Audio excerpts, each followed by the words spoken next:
अब आता है इंटरेस्टिंग पार्ट। जानते हैं कि फ्यूचर्स कॉन्ट्रैक्ट कैसे काम करता है या इसमें ट्रेड कैसे किया जाता है।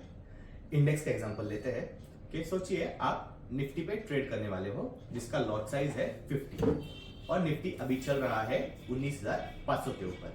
तो 19,500 मल्टीप्लाइड बाय 50 क्वांटिटीज आता है 9,75,000।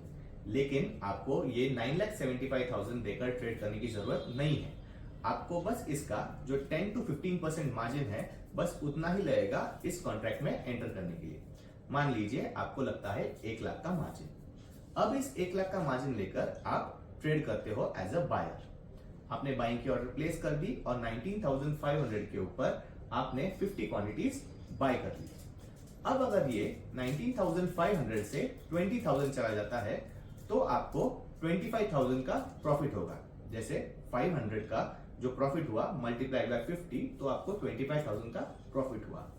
अगर यहां से निफ्टी नीचे जाता है 19,000 के ऊपर तो आपको 500 मल्टीप्लाइड बाय 50 यानी आपको 25,000 का नुकसान होगा।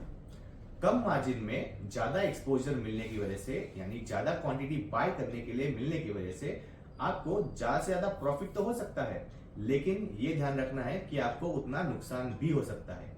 इसीलिए फ्यूचर्स ट्रेड करते वक्त आपको प्रॉपर्ली रिस्क मैनेज करके ही ट्रेड करना जरूरी है।